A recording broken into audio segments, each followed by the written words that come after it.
So interior design and organization. Let's talk about it. What is interior design?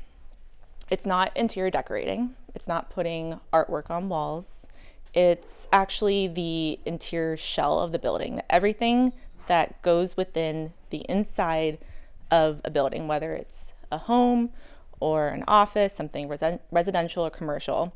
So you have the floors, you have ceilings, you have walls, you have upholstery, you have the furniture. So that is what I do. I'm an interior designer and I'm also a professional organizer.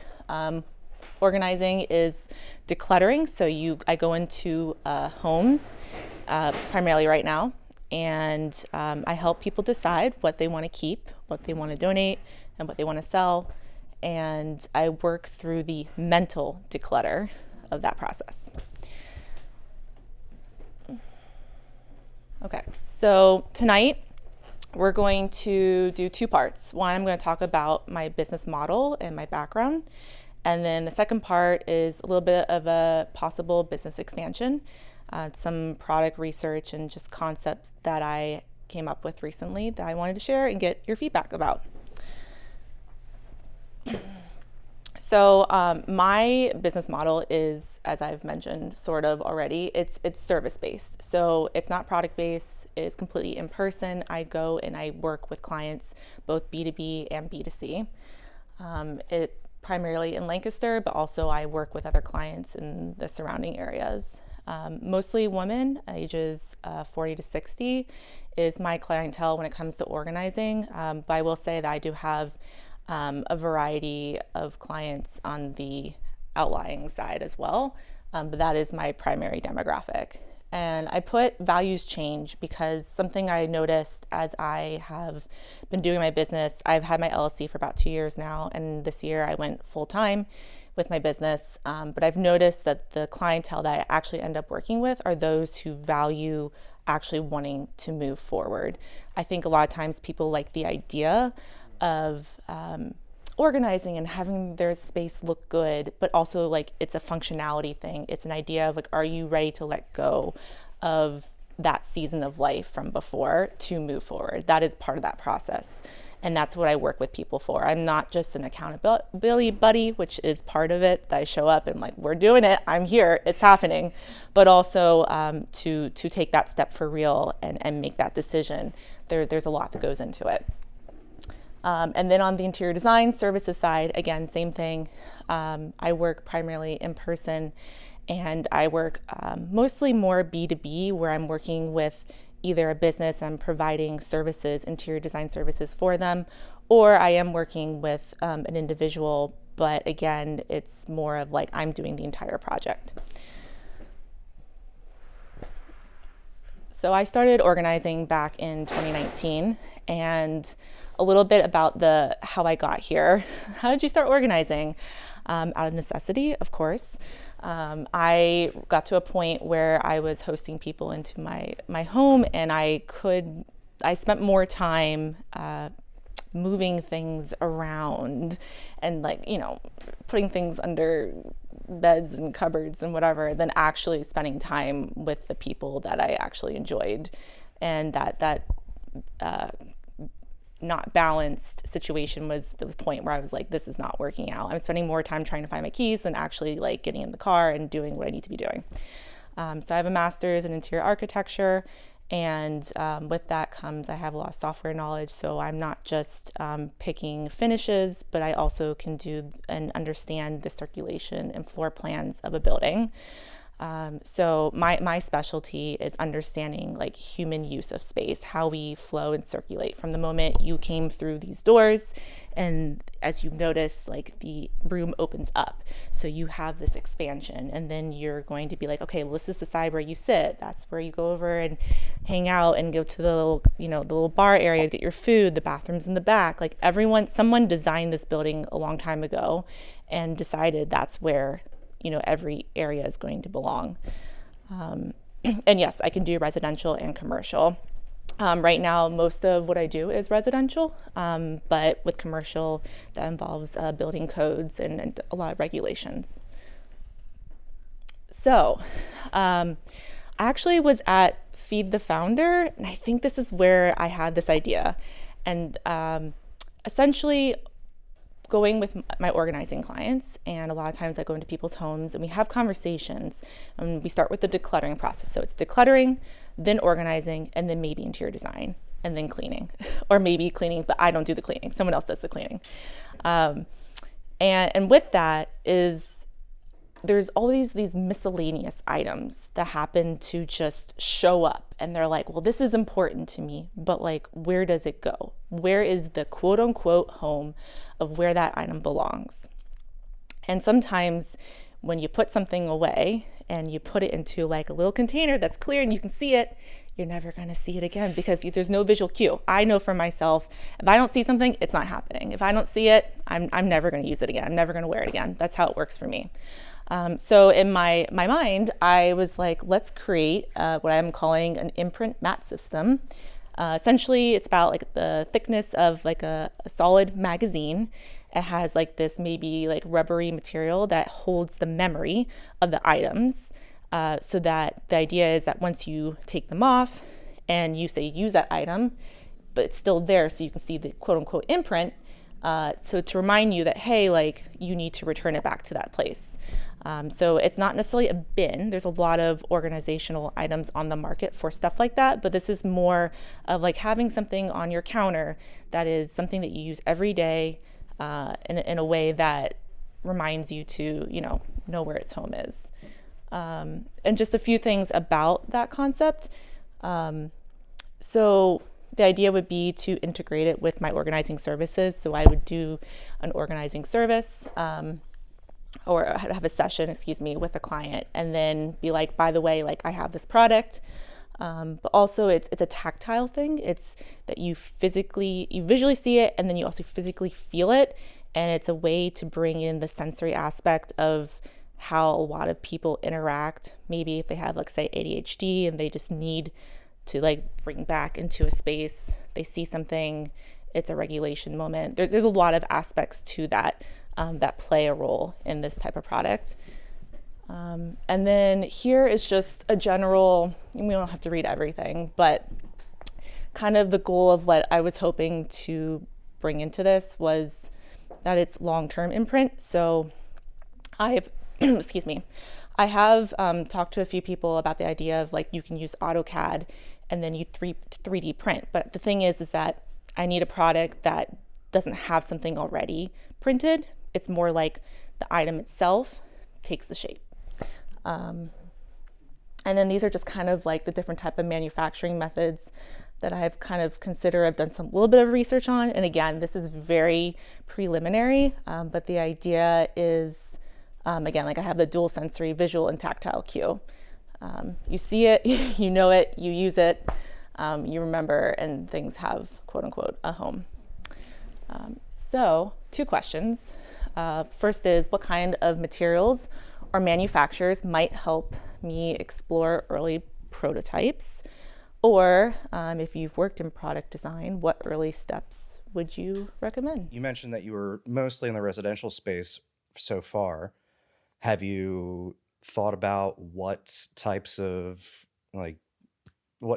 companies you would be identifying as far as wanting to expand in that area? So I am mostly in the residential space when it comes to my organizing clients, and I do recognize that I'm trying not to outgrow myself too quickly in terms of I am my only employee at the moment. That hopefully will change in the future. So the idea is just to start here and work my way up and scale. But in terms, to answer your question for commercial,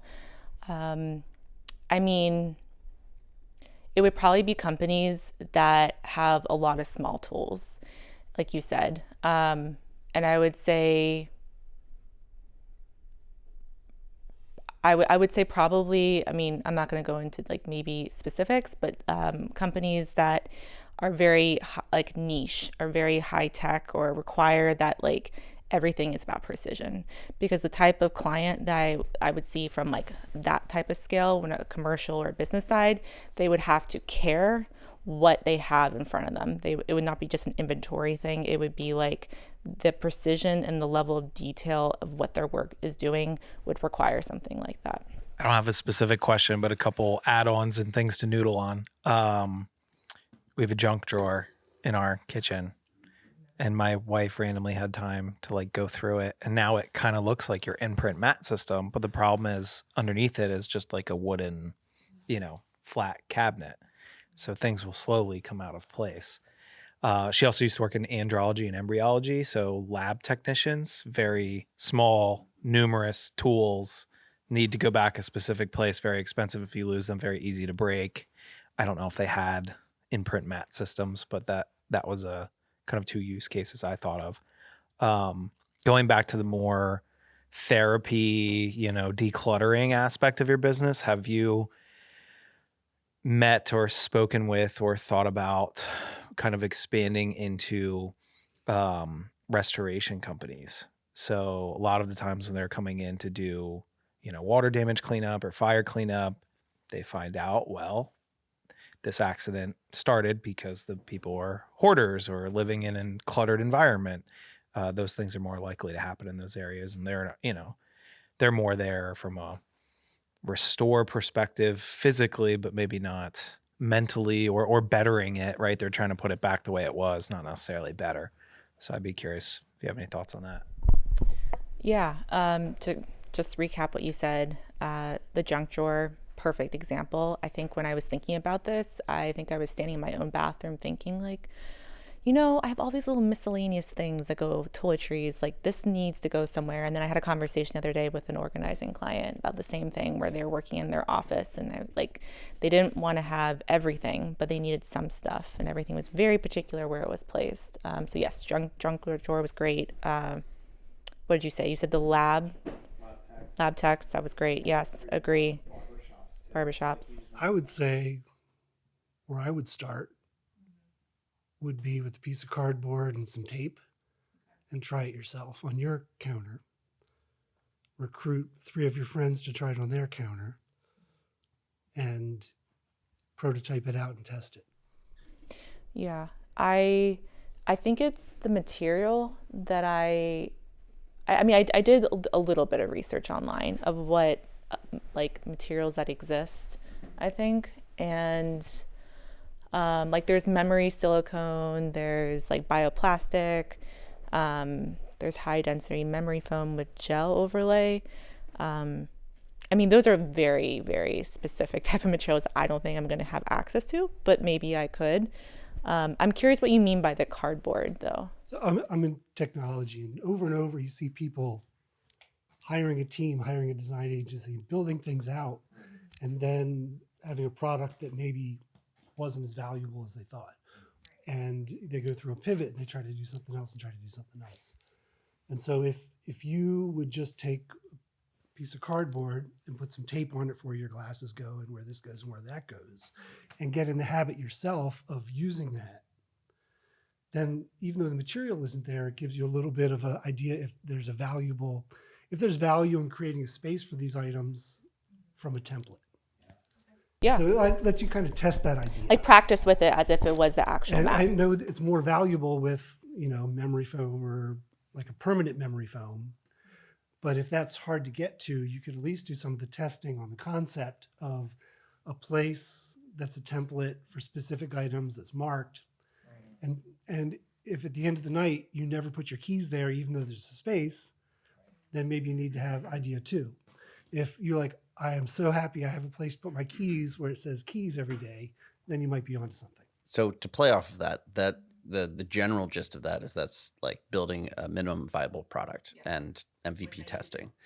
But a lot of people go overboard on MVPs as he's describing. So, a simple solution for something like that. I mean, the main point is that you need to design the smallest test that you can do to get some key piece of learning that you're thinking about. So it's a build, measure, learn feedback loop. Figure out what you want to learn, figure out what you can measure to learn that, figure out what you can build to measure that, the smallest for each of those. In this case, even just getting something as simple as, though I hate the sound of this idea, styrofoam that you cut, or like even just a heart, like a firm foam that you just take a little like X-Acto knife and carve a shape in it for something of your own in your own place. Do that for a client. Just say, hey, can we try this? Like, you have these things that you say that, have some more frequent use, or you need to know where they are. Can I just like give you something and see how you feel about this in the future? Like, check back in a week or 2 weeks or whatever it is. Just a really small step like that, get a little bit of feedback from them, see how that plays. And, the materials piece, you can go down that route, but you need to figure out if that is something that will have use from your clients first before you can then say, is there a wider use too? Because you really need to nail that piece that you are tapping into, the clientele that before you start trying to like, okay, what's the world of other people that could use this to be able to sell into those industries? It's much more specific, and you have to build infrastructure for it. You have this infrastructure, so build off of that. The aesthetic nature of sort of what it is almost like more important, because I mean, that like you're a designer, so it's like it has to like have a certain look that I don't think the cardboard or the styrofoam wouldn't do it. But it's maybe, I guess like where I keep going back is like the challenge of something that's reversible, like not something that you thermoform once and it's this way forever, Right. but to say like, Is that even possible? can you, I don't know. Yeah. So that's like the hardest part for me. I'm more thinking like, what can you find off the shelf that matches like the client's aesthetic? Like I don't know, to be something like this. Maybe it's not exactly like formed for each, item, but it's just like, this is going to be, and then to Skylar's point, I guess it's more about the psychology of like your client. And I think like that's kind of what you want to measure and prove out with this MVP, to say like, are they going to be able to stick with this if it's really about like habit formation to like get to a better place where you're not wasting time looking for your keys, or like that kind of client challenge. Because I think that's the part that you have to measure, is that it's really like about the usage, and that and who is the actual like ideal customer persona of like what is the exact psychology. Like I don't know, I have family members who are borderline hoarders and stuff. I don't know exactly but I think that's at least where you test that like MVP. And maybe it doesn't have to have those properties that you're describing initially for it to still be like establishing the habit of where the place that I keep my items. So my first thought was kids. As a mom, just from a consumer's perspective, remember you said something about the bathroom. So what about like somewhere for like their toothbrush, their floss, their this, or separating the kids, or like when they can't find certain things in the morning, or but as a mom also, I guess it goes into your material part. I would want to clean it. So it's like wherever it is, I think then that part should be kind of like incorporated into the material, because I'm a clean freak. So if I have it in my drawer, if I'm using it for kids, it's just some way, if it could be clean, I think that would kind of help with the organization part of it from a mom's standpoint.